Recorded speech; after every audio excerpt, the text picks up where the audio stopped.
Les doy la bienvenida. Esta es la sesión número 2 de Naves Training, año 2021.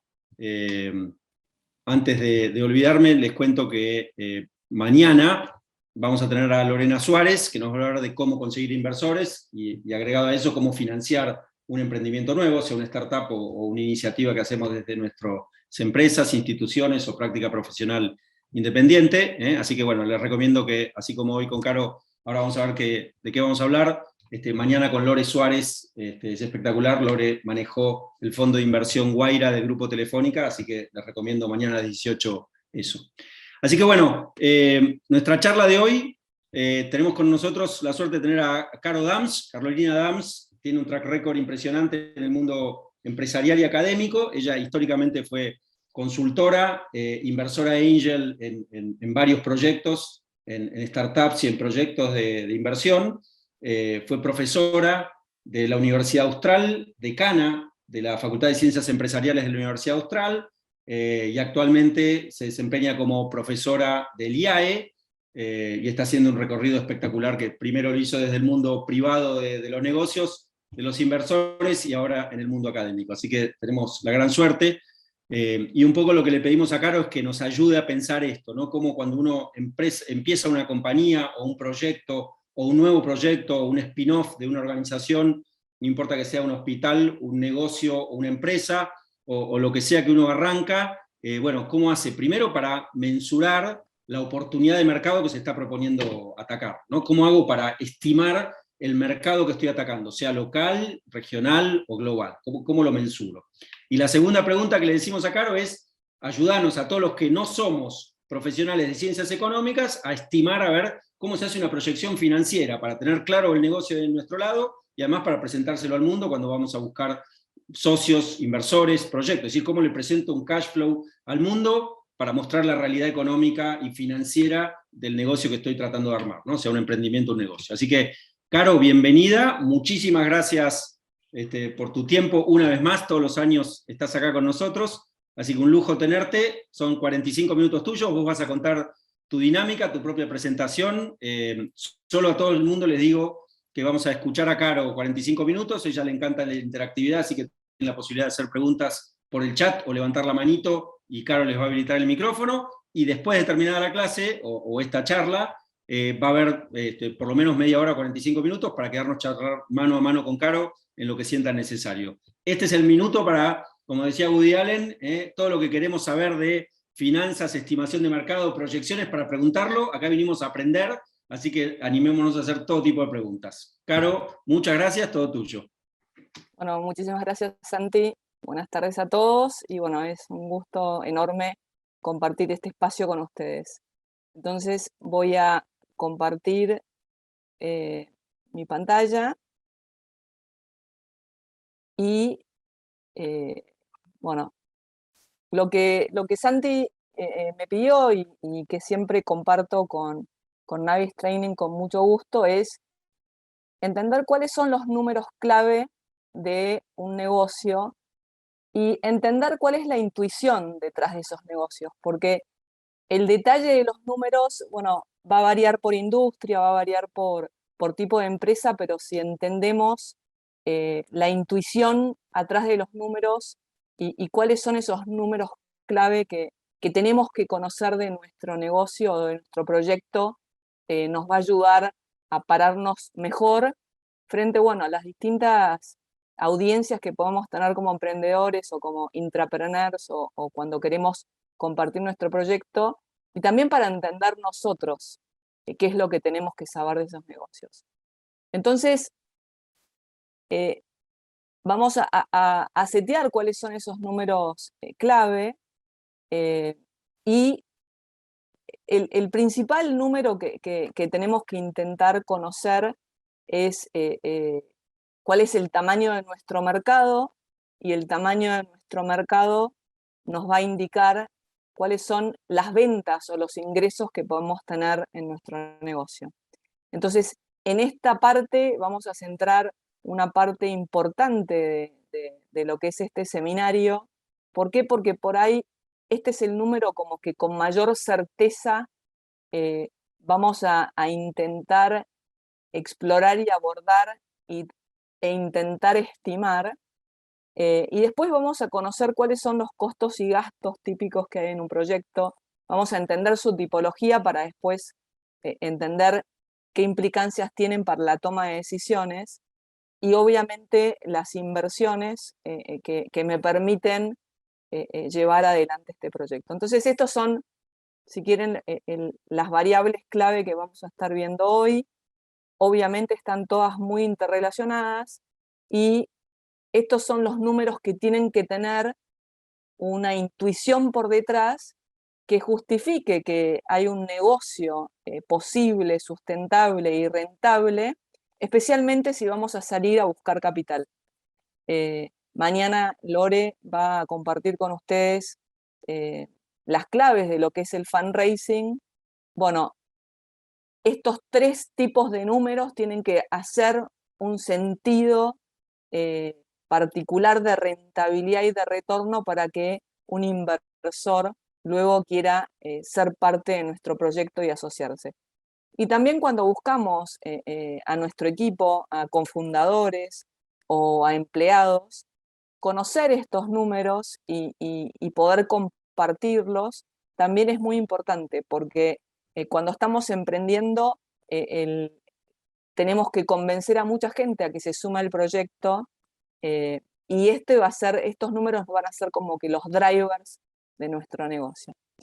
Entonces, vamos a estar haciendo algunos ejercicios juntos acá con algunas estimaciones, porque no sé cuántos de ustedes ya tienen proyectos o están pensando en proyectos y se preguntan si este proyecto o si esta idea tiene un mercado lo suficientemente grande como para que uno se anime a hacer ese proyecto. Entonces, ¿cuál es el tamaño del mercado al que yo quiero entrar? Es una de las primeras preguntas que nos tenemos que hacer. Y en Argentina y en la región, a diferencia de en otros países como Estados Unidos, que en realidad hay una oficina de censo donde tiene estimaciones de mercado de lo que se nos ocurran, en estos países no hay mucha información. Entonces, lo que tenemos que hacer es lo que decimos en inglés que son back of the envelope calculations, que es hacer una cuenta, le podríamos llamarlo cuenta de almacenero, que nosotros decimos así, pero es una estimación muy grosera de cuánto creo que es el tamaño del mercado en el que yo quiero empezar un proyecto. Entonces, para entrarle a esa estimación, les voy a pedir que trabajen conmigo y hagan unos calculitos y lo vamos a hacer, no les voy a dar mucho tiempo, pero sí les pido que lo trabajen. Y entonces, si vemos esta foto de este perro chihuahua, y yo les dijera que estos cálculos en cuenta, el back of the envelope calculation se tiene que hacer en pocos minutos, ¿no? Es una estimación, un aproximado que tiene una lógica por detrás. Entonces, si yo les preguntara cuántos pelos tiene ese perro chihuahua, eh, por ahí tómense 1 o 2 minutos para pensar cómo estimarían este cálculo y en realidad, a ver, voy a habilitar el chat para que simplemente me digan cuántos de ustedes se animarían a decir que podrían estimar con cierta precisión la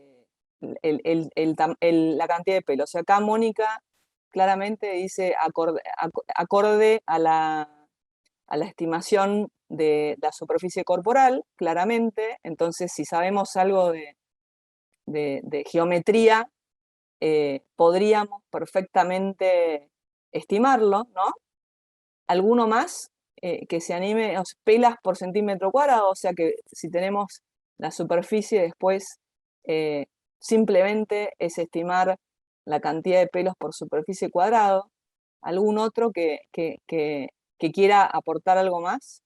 Googleando. Bueno, justamente yo elegí esta pregunta porque si lo googleás no lo vas a encontrar. ¿Cuántos pelos? Todavía nadie la puso. Alguien me lo va a spoilear en algún momento y va a poner la pregunta. Pero sí, claramente pelos por centímetro cuadrado podría aparecer. Contar los pelos en un milímetro cuadrado y después hacerlos por el volumen, sí, totalmente. Esa es otra manera de hacerlo. Acá la verdad que la creatividad humana es importante y hasta me han dicho como que pelar a un perro, pesarlo y calcular el peso por pelo, eso me parecía pobre defensa.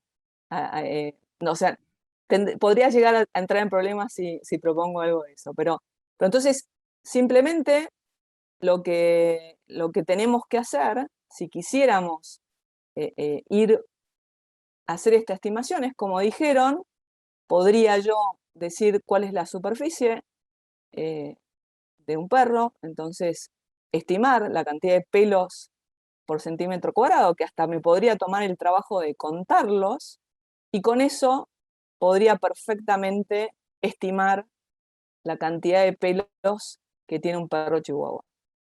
Lo mismo podríamos hacer con, si uno quisiera estimar, perdón, que ahí está, la cantidad de kilos de pañales que se tiran por mes en la ciudad autónoma de Buenos Aires. Entonces, si quisiéramos pensar esto ya es un cálculo que tiene un poco más de variables, pero qué cosas podríamos usar o qué indicadores podríamos tener en cuenta a la hora de calcular la cantidad de kilos de pañales que se tiran por mes en la ciudad autónoma de Buenos Aires. El chat abierto para ideas. Natalidad promedio, o sea, cantidad de niños, perfecto.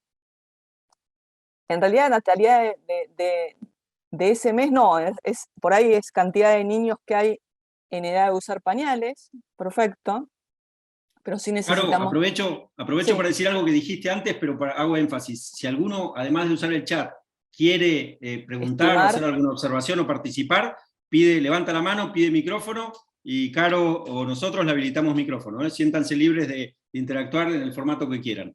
dale, genial, gracias Santi. Bueno, entonces pesos, pañales, cantidad de niños con pañal, población en edad de uso de pañales por día, por peso aproximado por pañal, perfecto. Y acá, ¿qué aspectos podrían estar,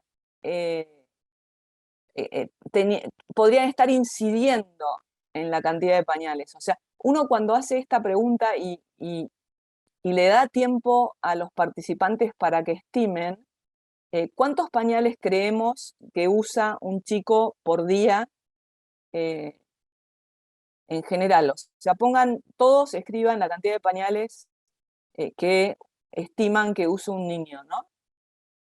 10 pañales por día, no, ese nunca tuvo, digamos, 10 pañales por día, nos fundimos. 6, 5, depende de la edad, perfecto. ¿De qué depende también, aparte de la edad? Muchísimo. O sea, ¿de qué otras cosas depende la cantidad de pañales que usamos? De la edad totalmente, de la alimentación puede ser, de la alimentación, de la calidad de los pañales totalmente. Algo súper importante nos está faltando, la época del año también, pero nos está faltando algo que es más importante todavía en la cantidad de pañales que se usan por día. Bueno, un tema a considerar también es el nivel socioeconómico de la población, ¿no? Entonces, el costo de un pañal es altísimo, entonces, Mónica, acá también marcás esto de lo económico, el costo del pañal es alto y entonces por nivel socioeconómico también podría variar esto. Pero entonces, si tuviéramos que hacer un ejercicio parecido al otro, y vamos a allá ir a los kilos de pañales, podríamos tomar la población del lugar que queremos estimar, tomar la cantidad la edad promedio de Plan Cunita te salva, sí, totalmente. La edad promedio de uso de pañales, la edad promedio también por nivel socioeconómico, si uno lo estudia y ve este tema, cambia muchísimo. En niveles socioeconómicos muy bajos, al año ya dejan los pañales, y en niveles socioeconómicos más altos tiendan a no fomentar esto antes, pero entonces con esto tenemos la cantidad de bebés en edad de pañales, después está el uso diario, los días al mes, ahí tenemos la cantidad de pañales usados, y el peso del pañal usado nos permite estimar la cantidad de pañales por día. Entonces, ¿por qué usar estos dos ejemplos? Por ahí alguno hasta ridículo, como que la cantidad de pelos que tiene un perro chihuahua. En realidad, yo uso este ejercicio para mostrar una metodología de estimación del tamaño de algo, y ese algo podría ser un mercado, ¿no? Entonces, por ejemplo, si estamos en un sistema de recolección, por ejemplo, de pañales, y yo pagara por camión que busca eh, pañales, y ese peso lo haría por kilo, yo le pongo a esto la tarifa y podría estimar el tamaño de mi mercado, ¿no? Y en general, cuando hacemos este ejercicio y estamos en el ámbito con un poco más de tiempo y podemos hacer el ejercicio, en general hay bastante variabilidad de respuestas en las estimaciones. Y entonces, haber hecho este árbol de apertura de mis hipótesis me permite entender en qué punto tenemos la diferencia. Entonces, posiblemente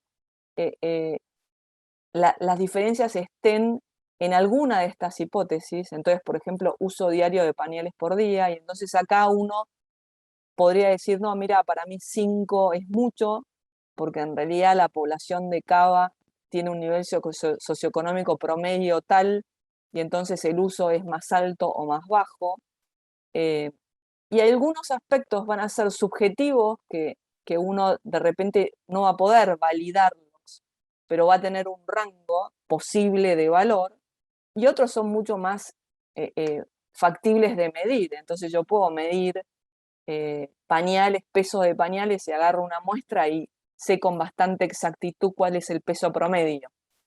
Entonces, lo que voy a terminar haciendo es una estimación con un rango de probabilidad de tamaño de mercado, y con eso voy a poder entender un poco de qué tamaño posible es el mercado en el que yo quiero empezar a emprender y hacer un negocio.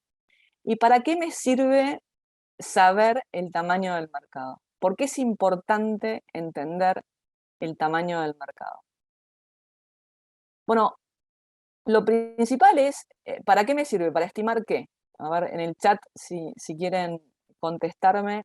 eh, a mí me gustan las clases interactivas, se habrán dado cuenta, ¿no? No me gusta hablar sola, pero entonces, ¿para qué me sirve saber en qué tamaño de mercado estoy operando? Probabilidad de ingresos, o sea, exactamente, es para estimar mis ventas, ¿no? Para entender de cuánto estoy hablando. Entonces, ¿cuál es la potencialidad de mi negocio? Totalmente. ¿Cuál es la demanda? Eh, eh, perfecto, vamos por ese lado. Y entonces, si sé cuál es la demanda, después sé cuánto puedo ganar. Entonces, mañana lo van a ver también en la clase de Lorena, pero los números de mi negocio están directamente relacionados con el potencial de mi negocio. Y para que tengan en cuenta, para tener así como que rangos de valor, si yo para mi proyecto necesito mucha inversión es millones de dólares para yo poder llevar adelante mi proyecto, yo tengo que saber que hay un tamaño mínimo de mercado eh, necesario para que haya inversores que quieran invertir en mi proyecto. Entonces, hay fondos de inversión que directamente ni reciben el pedido, ni te atienden, o sea, te van a atender, te van a contestar un mail y te van a decir que muchas gracias, pero por el perfil de proyecto no estamos interesados en invertir. Y uno de los filtros principales a la hora de de mirar un proyecto es el tamaño del mercado. ¿Por qué? Porque el tamaño del mercado también define el potencial tamaño de mi empresa.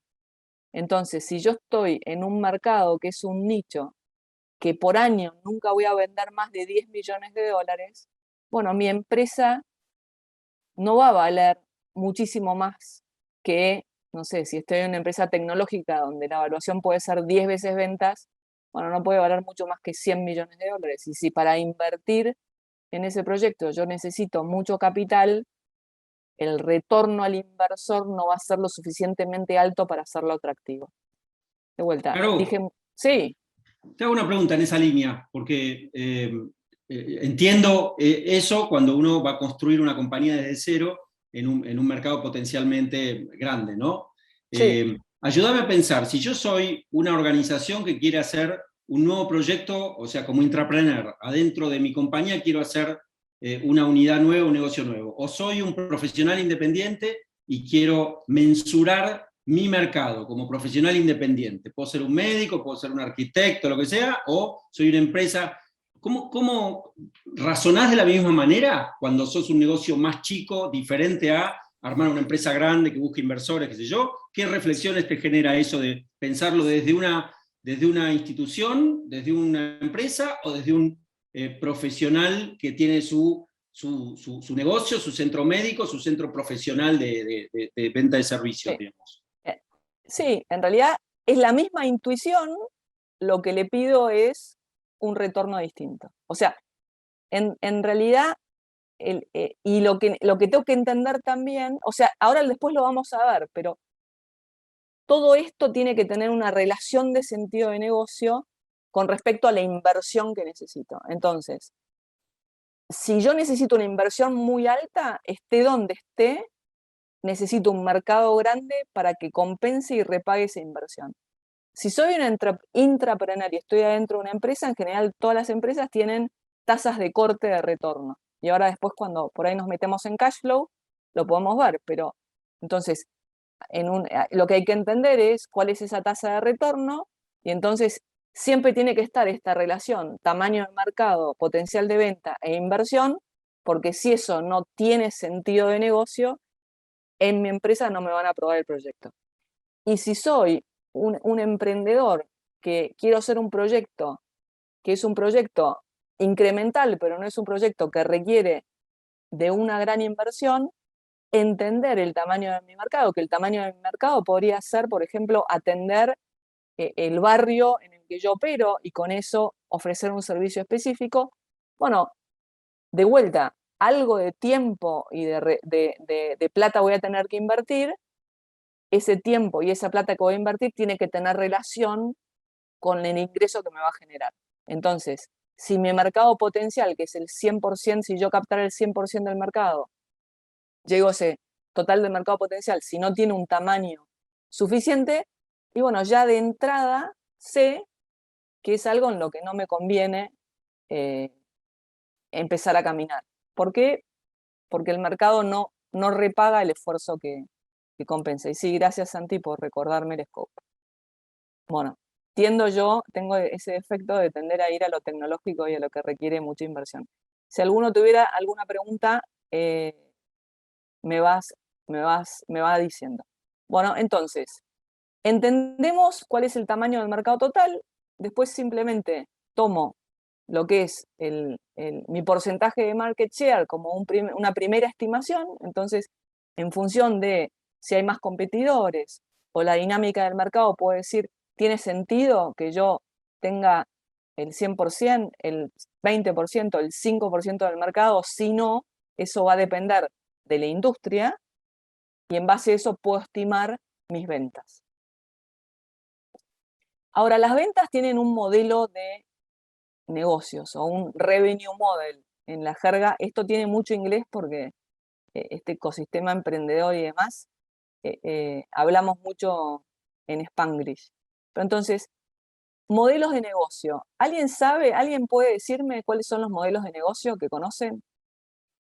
Eh,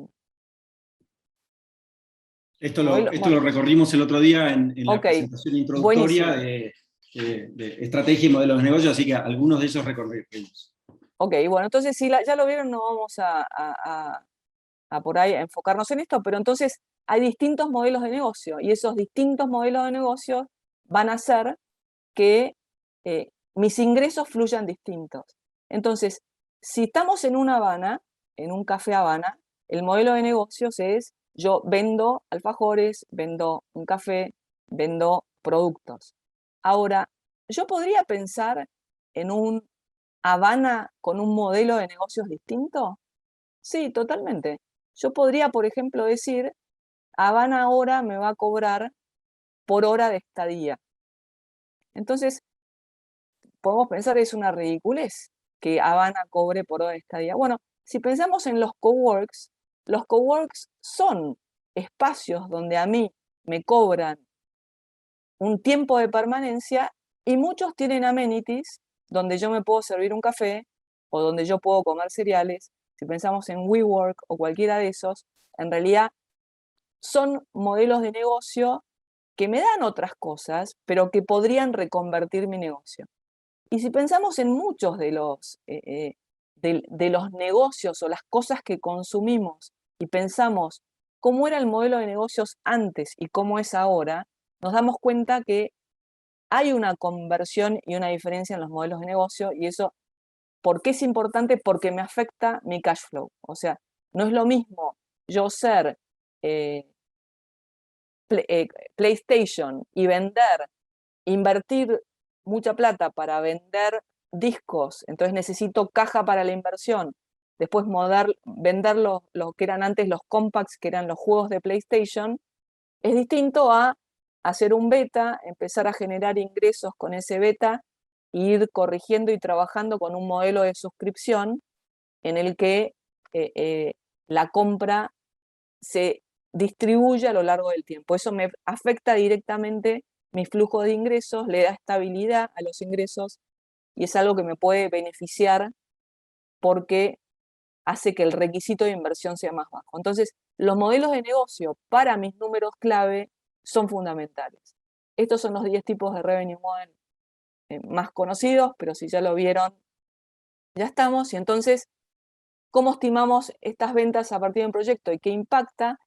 Si vamos al Café Habana, el ejemplo del Café Habana, en realidad hay distintos factores que yo voy a tener en cuenta en la proyección de mis ingresos que me afectan esa estimación que arrancamos haciéndola top-down, estimando el tamaño del mercado y un market share, pero yo podría estimarla de abajo para arriba diciendo, bueno, cuántos clientes van a venir al café, cuántos están dispuestos a consumir, después con qué frecuencia vuelven a venir, qué incentivos les doy para que vuelvan, cómo es el proceso de ventas, entonces cuánto tiempo me lleva desde que yo hago una campaña de marketing y esta gente viene, y a qué precio voy a vender. Entonces, todos estos son factores que yo voy a poder articular para generar ese flujo de ingresos y claramente, bien modelado, me estima mejor la cantidad de ingresos. Entonces,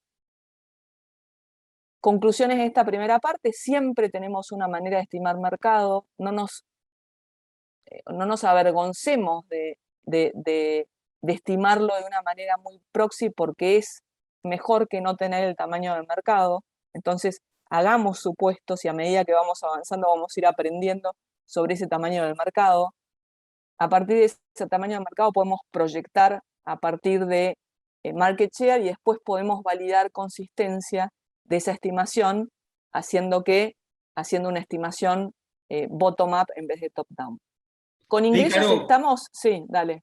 perdón que aprovecho yo, así voy incentivando a los demás a que hagan lo mismo, a que levanten la mano y pregunten. Pero nada, yo con la deformación profesional de estar en el mundo de la salud y aprovechando que hay varios médicos, un buen ejemplo que el otro día nos recorrimos, que inspirado en lo que vos acabas de decir, es pensar lo que le pasa a muchos médicos hoy con el mundo de la telemedicina, ¿no? Todo el mundo tiene y quiere hacer telemedicina y son múltiples los modelos de negocios posibles, porque vos podrías seguir haciendo por consultas y cobrar por consulta como médico, como institución o como lo que fueras, pero también podrías hacer un sistema de suscripción, un abono con una cantidad límite de consultas, Y también Totalmente. viene después una prepaga que te dice, bueno, si vos me pagás prepagado, tenés acceso a N cantidades, e incluso hay algunas empresas del mundo que en realidad te ofrecen telemedicina gratuita porque tienen sponsors o tienen algún esquema por el cual les reditúa, o incluso hay médicos que trabajan para sistemas que les pagan, los capitan por cantidad de pacientes o por horas, y no importa la cantidad de consultas que hagan, ¿no? Entonces vos fíjate como en un negocio o en una actividad profesional muy concreta como la telemedicina, se cruzan múltiples modelos de negocios, y es interesante lo que vos decís. Siempre hay una manera diferente de mirarlo y enfocarlo, no importa que sea la misma profesión, o ocupación, o negocio, o servicio, o producto que vendés. Tenés muchas maneras de verlo 360. Está bueno, está buenísimo el concepto. Totalmente, Santi. Y es más, uno debería hacer para su proyecto todos los posibles modelos de negocio y elegir el mejor o una combinación de ellos. ¿Por qué?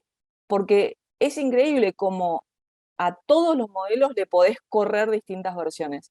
Y desde eso surge, o sea, hay proyectos que lo único que cambiaron es esto, el modelo de ingresos, porque son proyectos de industrias que existieron siempre, pero llegan de una manera distinta y con una propuesta que al cliente consumidor le es mucho más práctica y bueno, y revolucionan industrias enteras. Entonces, este ejercicio es súper bueno y después cuando lo miras y lo modelas a nivel cash flow, tiene un impacto enorme, con lo cual es importante pasar por acá.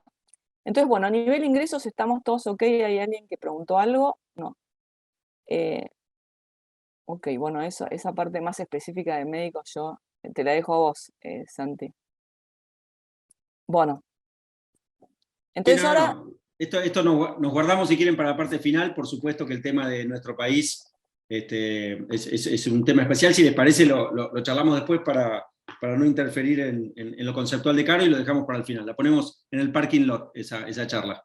dale. Bueno, y como les decía antes, el tamaño del mercado también es clave para inversores externos. Entonces, bueno, ahora vamos a los costos y los gastos. En realidad, típicamente hay dos tipos de costos. Si quieren, de mercadería vendida, esto viene más del mundo de la venta de cosas, pero es el costo de dar un servicio o es el costo directo de un producto. Entonces esto ocurre cuando realizamos la venta y, bueno, tiene un montón que ver con la calidad de lo que hacemos, del producto o del servicio que damos, ¿no? Entonces, el precio de venta menos el costo determina el margen bruto del negocio.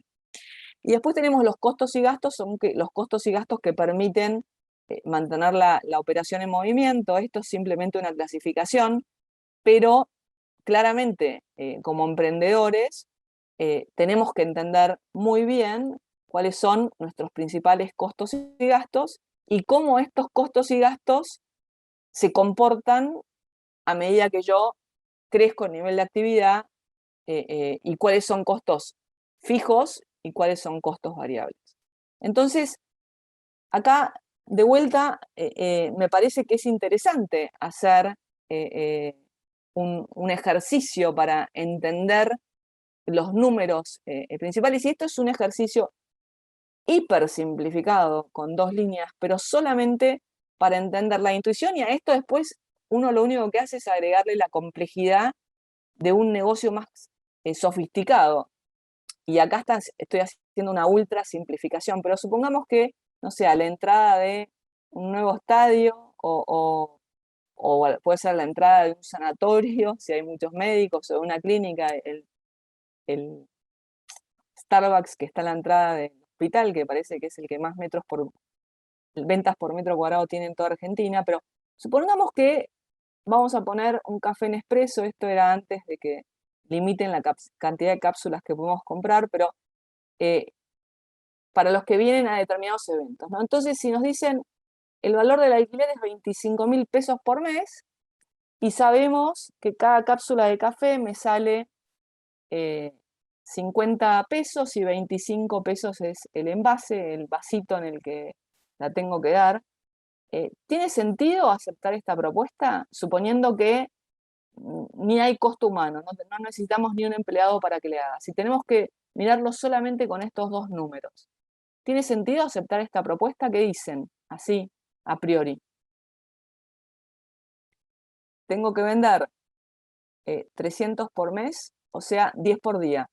a ver, tenés que vender 300 por mes, ¿qué supuesto estás haciendo?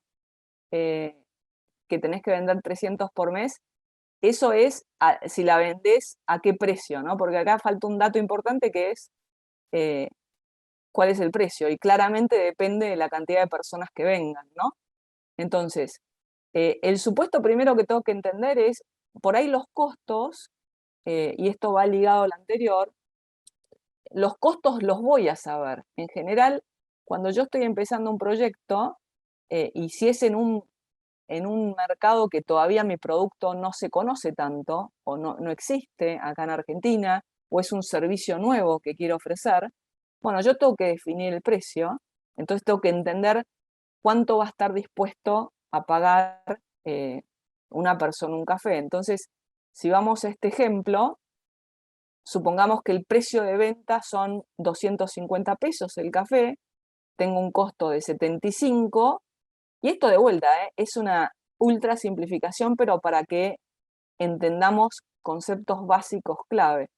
Entonces, el margen que me queda es el precio de venta, 250, menos el costo.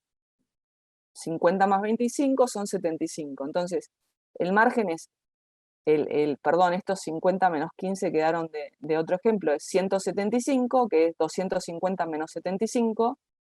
Y entonces, si el alquiler, que es mi costo fijo que voy a tener, es de 25.000 pesos, tengo que vender 143 cafés para cubrir el costo de alquiler. ¿Estamos todos de acuerdo? Es hiper sencillo. Bueno, este mismo ejercicio es el ejercicio que voy a hacer con, con cada uno con mi estimación y mi entendimiento de punto de equilibrio. Entonces, si yo sé dividir mis costos en costos variables, el costo variable es el costo que crece con las ventas que yo hago, es un costo que está directamente relacionado a el tamaño de mi negocio. Y después entiendo cuáles son mis costos fijos y tengo un punto de referencia respecto al precio de venta, puedo entender con un cálculo muy simple cuál es la cantidad cuál es el punto de equilibrio, o sea, cuáles son la cantidad de ventas que yo tengo que hacer para cubrir mi costo fijo. Y ese es el punto de partida. Entonces, si yo sé que por ese lugar pasan 1.500 personas, y bueno, o sea, le tengo que vender a menos del 10% de las personas que pasan, hace sentido. Ahora, si por ese lugar pasan 200 personas, y bueno, implica que a casi todos les tengo que vender un café a 250 pesos el café, podría no hacer sentido. Entonces, el concepto este de punto de equilibrio, y acá está un poco más sofisticado, pero para que les quede la fórmula, es importante entender. Entonces yo tengo un costo fijo unitario, después un costo total, que es el costo fijo más el costo por unidad por la cantidad, y después tengo esta curva en colorado, que es mi curva de ingresos, y entonces el punto de equilibrio es donde se unen el costo fijo con el costo total, perdón, con la curva de ingresos. Y ese es mi punto de equilibrio. De vuelta, esto simplificado es muy simple a medida que le ponemos costos, y los costos podrían también ser semifijos, se puede complicar más, pero la intuición de estos números es muy importante. Entonces, obviamente, con 300 cafés, si yo sé que vendo 300 cafés, puedo estimar rápidamente cuál es la ganancia que me genera este negocio, y obviamente tomaría este negocio si, por ejemplo, yo fuera yo misma quien sirva el café y este valor me significa algo que compite con lo que ganaría haciendo otra cosa en una ultra simplificación de un negocio.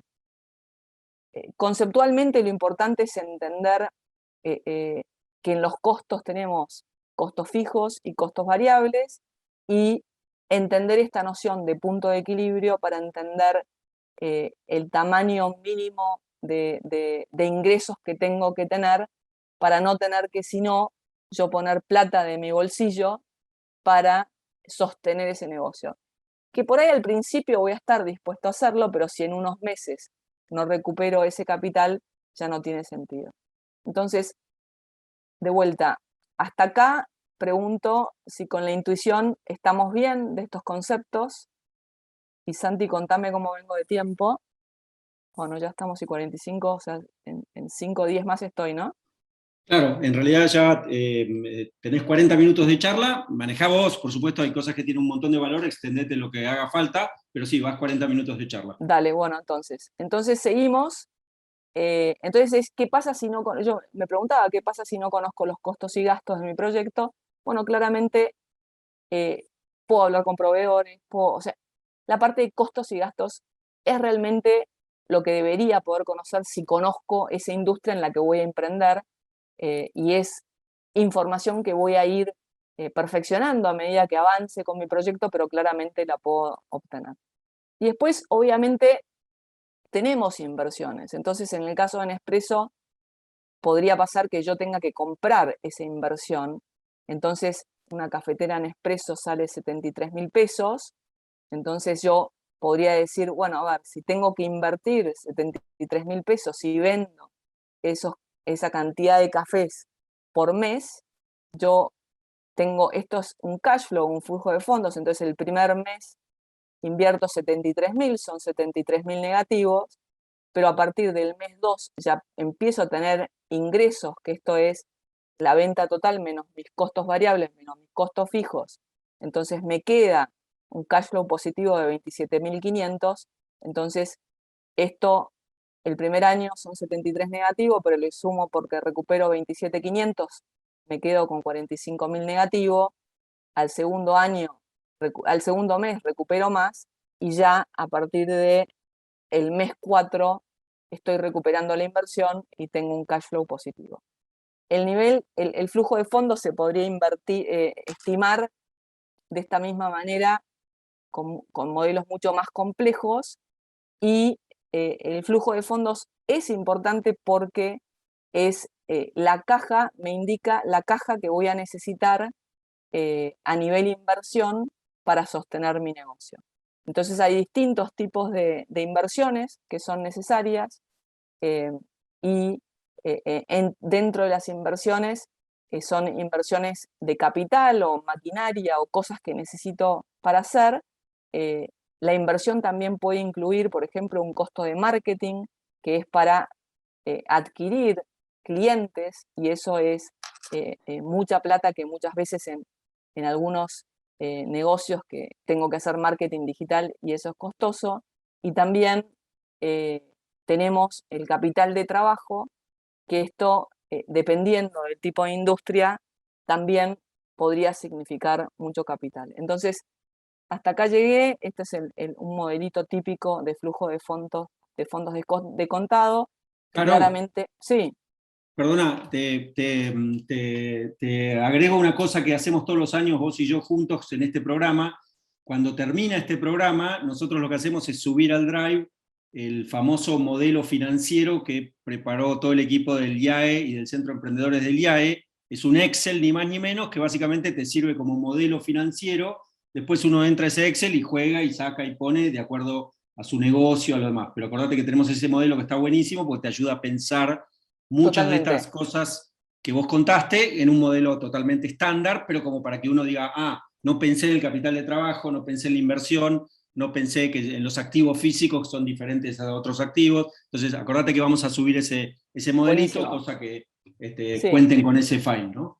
es un modelo ultra completo que no hace falta modelarlo todo. O sea, uno puede, cada negocio tiene, no sé, es un 20% de los números hacen al 80% de la rentabilidad, con lo cual entender los grandes números podría ser una primera aproximación de algo que necesitamos. Y de vuelta, ingresos, egresos e inversiones, todo relatan una historia que tiene que tener un sentido, y ese sentido depende con el riesgo de la inversión o el riesgo del proyecto que estoy haciendo, que a un riesgo mayor me van a pedir una tasa de retorno más alto, y en la industria en la que esté, y obviamente si tengo capital propio o de la empresa en la que ya trabajo, o si tengo que salir a pedirle plata a terceros. Entonces, con todo eso sobre la mesa, es sobre lo que se empieza a construir un modelito. Entonces, de vuelta, números clave de un negocio son los ingresos, los costos y los gastos, y las inversiones, y todos estos tienen que funcionar en sintonía, porque si uno de estos no tiene relación con los otros, claramente, posiblemente no tengamos un negocio posible de hacerse realidad. Entonces, muchas gracias. Este es el call to action que Santi me pidió que agregue. Santi, no sé si quieres decir algo respecto a esto. Sí, simplemente que en la línea que recién mencionamos, acá tienen el QR code, el código QR, si escanean van a ir a un sitio, a un Google Drive, a donde básicamente estamos posteando todas las presentaciones que van haciendo los presentadores y los materiales que referencian, entre otros, por ejemplo, esto que acabo de mencionar. Ahí va a estar el file, el modelo de proyecciones financieras que hizo en su momento el IAE, como para que lo espíen, vean si les sirve para cualquier tipo de proyección financiera que estén haciendo para su startup, su negocio o lo que sea. Y por otro lado, el email navestraining@gmail.com es el mail como vía de contacto, número 1, para hacer cualquier tipo de consulta que les quede en el tintero, y número 2, aquellos que recuerden van a querer presentar un proyecto al jurado el 30 de noviembre, deberían mandar su presentación o su idea antes de, o sea, hasta el 29.